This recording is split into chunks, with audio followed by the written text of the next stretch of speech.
Ну что, друзья мои, а сейчас вновь на нашей сцене наша прекрасная, дорогая Гилан Ханум Ахмедова. Дорогие друзья, сейчас можем немножко повеселиться, выйти потанцевать. Хоп, хоп. Танцуют все, кроме охранников.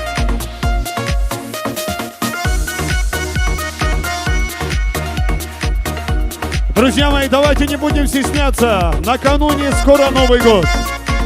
Проводим его с танцами, с весельем.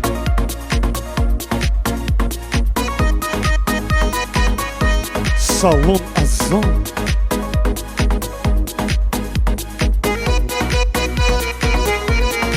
Прибой.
Yaşasın Aram Digit.